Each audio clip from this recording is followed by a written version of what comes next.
Hello and welcome back to another out of spec detailing video. I have Kyle with me today and we are talking all things Cybertruck cleaning and detailing, some expectations I have as a professional detailer, some things that Kyle actually heard about from a detailer at Tesla showroom here in Colorado. So we're going to talk about everything and more in today's video.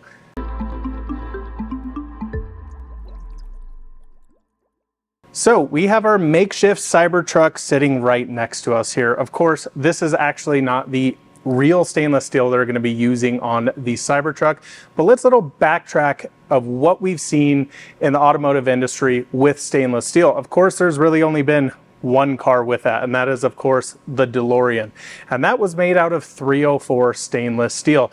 This is stuff you similarly find here on something like a trash can, your refrigerator at home, something like your oven, your microwave, whatever it may be. A very similar material to that, just kind of, I believe you said it was fiberglass with a thin sheet of the 304 stainless steel. In the case of the DeLorean, yeah. Yes, in the DeLorean. But the Cybertruck seems to be something completely different. So a lot thicker, 3 mils thicker, which gives it its bulletproof availability, or how do you I just want to shoot one. Yeah. But that's a topic for another day. But it's 3 mils thick. So very thick, going to be scratch, dent resistant. And hopefully one of the things that I've had in the back of my head is big corrosion defense on the actual stainless steel.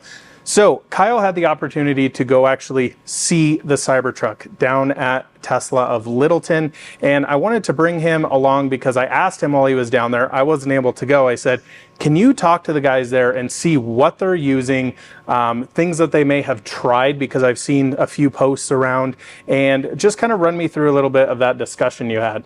Yeah, so I think first off, the appearance of the truck, not in terms of its shape, but in terms of the finish, is really interesting. So you get a sense of the thickness of the material when you look at the truck dead from the back, because they have not merged, obviously, the tailgate and the 3/4 panel, because obviously it needs to drop down, but there's a gap there. And also with the hood, like there's gaps, that you can like easily see the thickness of this, and it's pretty thick. Yeah. Like it's not, I don't think people realize how thin some aluminum is in cars, and it's just like, you can open the thing. Yeah. This is legit. So I'm surprised that it's so thick. I'm surprised that, I'm sure it's really heavy. Like I'm just surprised they went with this material, but there must be some manufacturing benefits, and it's really cool, like all of the other stuff. I'm not an expert on manufacturing, but I would imagine there are benefits to Tesla from using this. So seems thick. The shine or the sheen was shiny. I mean, it really had not a mirror-like finish, but way glossier than a satin finish. Sure. And honestly, very similar almost maybe to our makeshift Cybertruck here, with a almost seemingly coating over top. But according to the guys at Tesla, their impression was there was almost no coating on there. And, I'll talk about what they used to wipe it down in a moment, but I thought that was pretty interesting.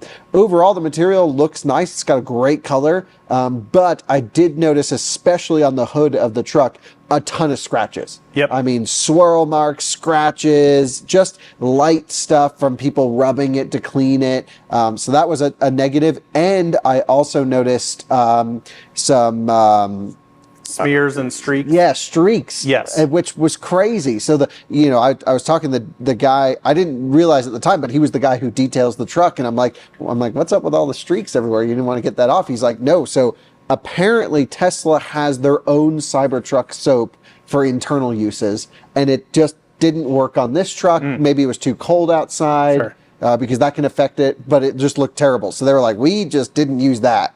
And they just used isopropyl alcohol to wipe it down. And that seemed to leave the best finish. The truck looked amazing, other than the scratches. And it does seem like it's able to be polished. So there's a lot to get into. We also know a lot of our viewers are going to be wrapping their Cybertrucks, different colors, different cool things, I'm sure we'll see. And then also some will even want to do paint protection film, which to me at first initial glance is, why would you do PPF on an unpainted surface? But maybe you have some ideas as to why.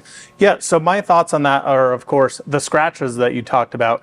Stainless steel actually scratches quite easily. These are, just pretty basic stainless steel trash cans that I have. I set stuff on them and they just get absolutely shredded. Do we know what grade of stainless this is? Honestly, I have no idea. This could be 304. It could be something totally different. I don't think this is super high quality. It's a trash can. So there's obviously grade and then thickness are the two big things. And then also how it's stamped or cold rolled or cold rolled, or I don't even know. I'm not a materials expert. I do know Tesla has some incredible materials experts. And with their partnership with SpaceX, at least the rumor is they're using 30X is the grade, which like the DeLorean was 304L maybe. Yeah, and then there's 301, which is what everyone seems to believe is the most common to the 30X, which is not like the highest grade of stainless steel, but easy to produce and manufacture and all of these things. I don't fully understand it, but do you know anything about that? So I don't. I've done a brief amount of research on difference between like 304 and 301. Now, stainless steel, in my eyes, one of the biggest things we want to avoid is corrosion. Here in Colorado, we just had a huge snowstorm.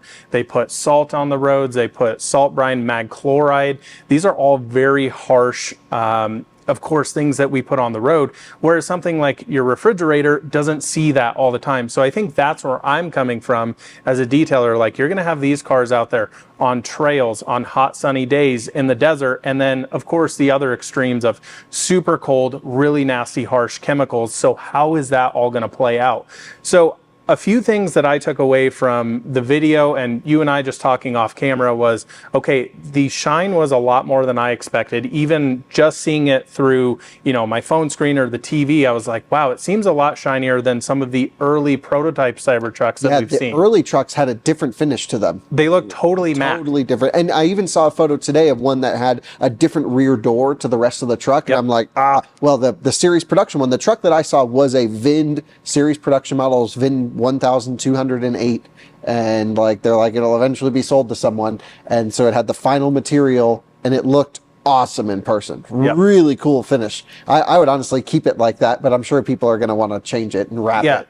So, and that's one of the big things that I think about is keeping it. When we start detailing things, you don't want to change the appearance of it. So think about it like a matte or satin finish vehicle, like your Polestar. We don't want to start making it super shiny. You also don't want to dole it out to where it gets splotchy and has a bunch of streaks. And I think some of those challenges we see on matte paint will carry over to satin or the stainless steel finish on here. One of the biggest things you're going to see is, you take this thing off road, you get mud sprayed on it, you spray it down, you're going to have these streaks and everything. People are going to be touching this all the time. They're going to walk up to your car. I mean, you see it all over social media right now.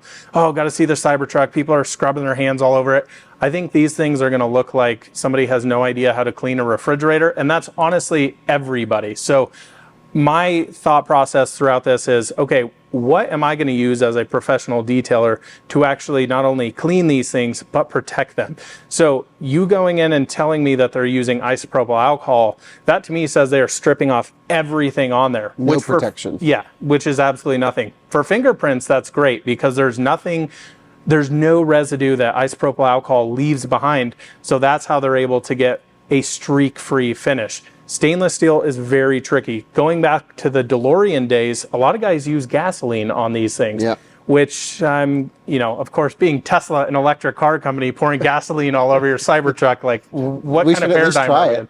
Yeah, we have to try that for sure. Absolutely. Other products people are using is like household stuff, Barkeeper's Friends. A lot of people use WD-40 or some other household cleaners. From what I find with these is they're basically have some of this grease, if you will, on it. That's the only way I can describe it. And it kind of covers everything. So you're leaving this film behind.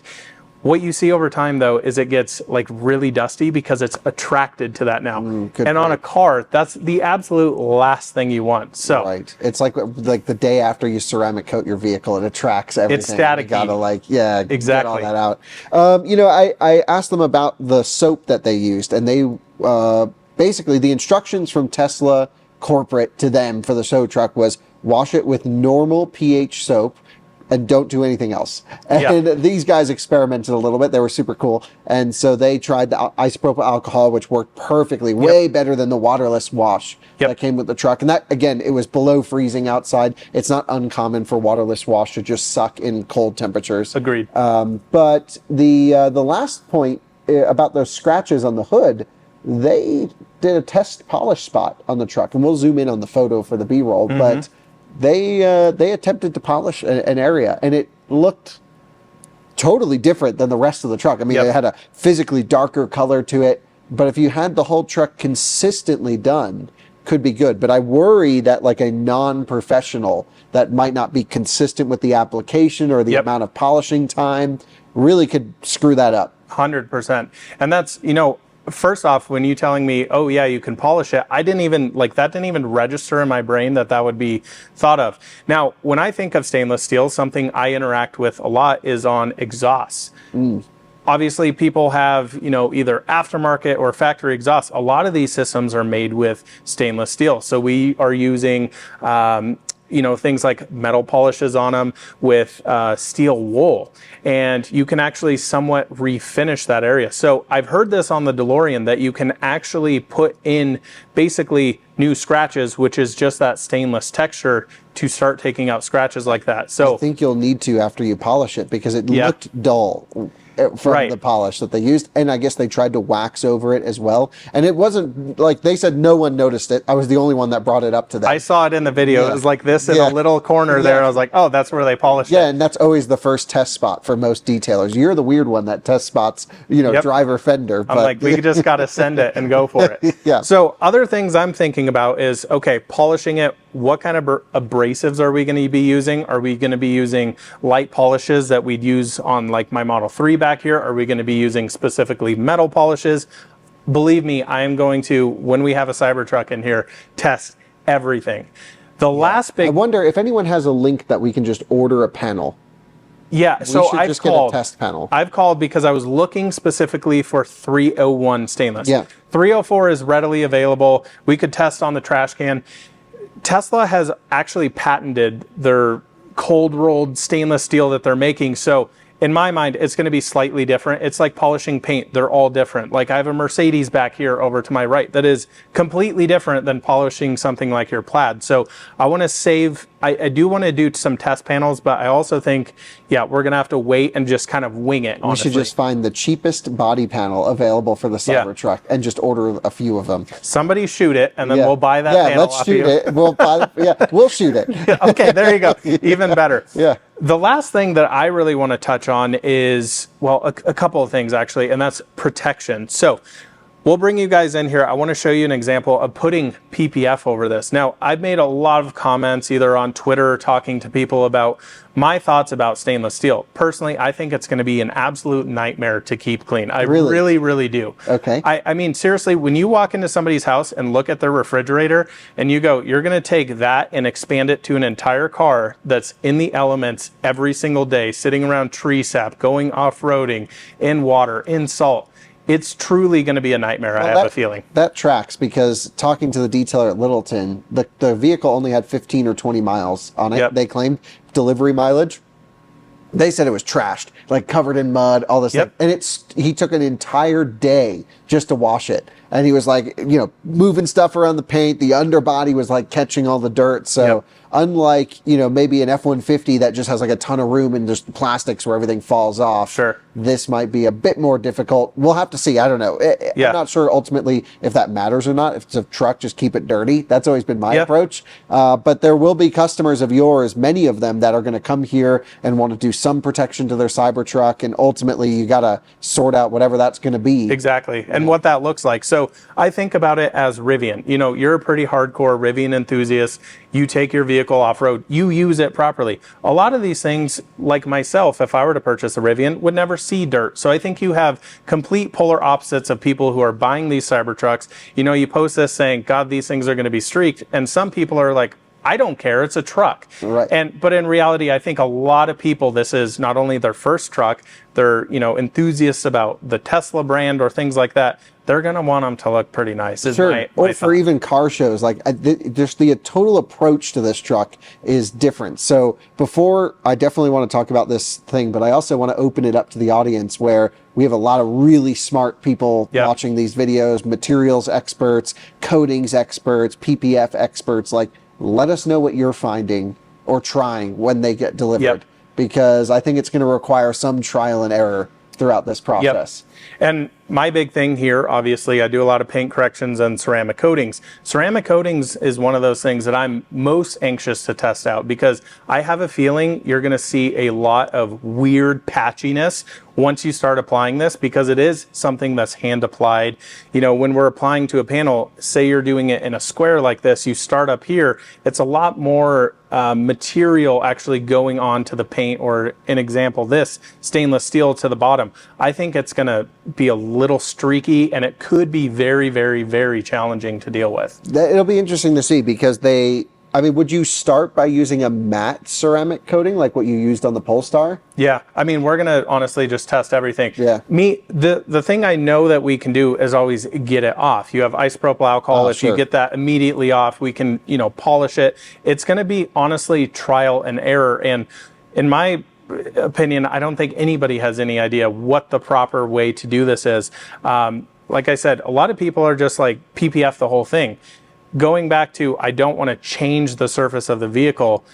The glossy one that we have on here doesn't look good at all. Do you know what film this is? This is XPEL Ultimate Plus. So that's a very new, modern film that everyone uses. One of the top films out there. Like, this is the stuff, if you take it to pretty much any PPF shop that's well known, they're going to use this, they're going to use Suntech, something very, very comparable. Now, thinking about XPEL Stealth, or maybe something that makes it matte. I don't know all of the other brands, but knowing XPEL, their Stealth version, I think is going to be the most interesting. I personally think it's going to dull it out a little too much. Yeah. And the other thing is like looking at the grain underneath, because that's really what makes this unique looking, is to be able to actually come in here and see the metal grain in it. You can see it on all the photos. If you start making it matte, I have a feeling it's going to hide a lot of that. Yeah, it's just going to look like a gray truck. Yeah, it's going to look like you just wrapped it. Yeah. Exactly. So I think there's so many interesting things out there. I truly can't wait to try it. We're going to be seeing these things up close starting next week. Yeah, we're filming this about a week ahead of the delivery event, so we still don't know final options, specifications, if there will be a black version, because we saw the prototype black version, or even other colors. Like, Tesla might totally surprise us. Sure. But I think we can pretty much be sure that there at least will be a stainless version. Yep. And that's likely just to be the only version. And no one really knows how to wash them. So this is going to be like a main focus on this channel. So make sure you subscribe to learn all about it. Thanks so much for watching, and thank you, Kyle, for joining us on this and bringing some insight from the Tesla folks. Please, if you have any questions or comments which you think is going to work, which I'm sure everybody's going to have their own opinion, curious to see what you have to say in the description below. Thanks so much for watching. We'll see you on another one soon. Bye-bye.